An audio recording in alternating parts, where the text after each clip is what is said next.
pessoal, eu sou a Ingrid, sou psicóloga e hoje eu vou falar um pouquinho sobre a trajetória do psicólogo na clínica, ou melhor, sobre a minha história na clínica.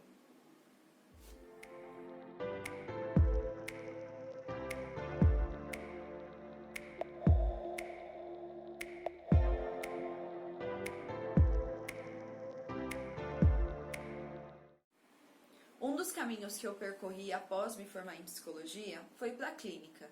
Avisei os meus colegas que eu estava atendendo, aluguei uma sala por hora, não demorou muito, meu primeiro paciente apareceu. Mas por muitas vezes eu acreditei que era eu quem precisava dele e não ele de mim.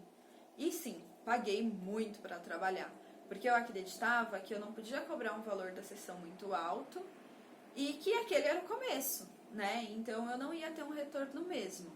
Mas eu tinha muito gasto. O gasto com a sala, com a supervisão, com a minha análise pessoal.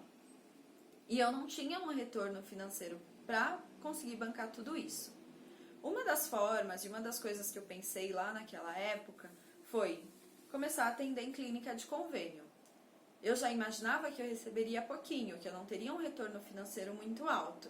Mas o que eu imaginava é que o número de pacientes seria muito alto e que eu conseguiria mostrar o meu trabalho para mais pessoas. E assim, de uma certa forma, divulgar o meu trabalho e ser indicada pelos próprios pacientes.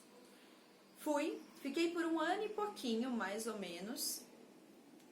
Foi realmente dessa forma, né? Era um paciente atrás do outro, um saía, já tinha outro esperando, e pouco retorno financeiro. Continuava atendendo os pacientes particulares e alugando a sala por hora, porque era sempre um paciente ou outro, às vezes tinha, às vezes não tinha. E eu me perguntava, mas o que acontece que às vezes tem, às vezes não tem? Por um lado eu acreditava, bom, como é um serviço autônomo vai ser assim mesmo, meses eu vou ter, meses eu não vou. Mas eu também via colegas que tinham uma agenda muito alta, que tinha sempre ali muitos pacientes e eu não tinha. E eu me perguntava, mas o que eu estou fazendo de errado? Pensava que eu não era boa, que eu fazia alguma coisa nos atendimentos que os pacientes não gostavam. Eu estudava muito, participava de diversos eventos na área, a supervisão, que eu nunca parei, as especializações e tudo mais. Eu buscava conhecimento, busco até hoje. E sempre me questionava disso, mas o que está faltando? Mesmo achando que talvez não era boa. Mas com tudo que eu conhecia, eu sabia que também isso não estava de acordo, não estava combinando. E eu comecei a pensar, o que será que eu tenho que fazer para então minha agenda aumentar e eu ver que sim, dá para viver da clínica, dá para fazer as coisas com a clínica. Comecei a pensar em formas de fazer isso e conversar com os meus colegas, o que eles faziam. Muitos nem sabiam o que faziam, muitos desistiram da psicologia. Alguns saíam distribuindo cartõezinhos, outros ficavam divulgando na internet. E eu pensava, e o que eu vou fazer? Via o que dava certo em uns, o que não dava certo em outros e tentava achar onde que eu me encaixava nisso tudo. Fui convidada a fazer algumas palestras e fui. E nas palestras aconteceu uma coisa diferente que não acontecia lá na clínica de convênio.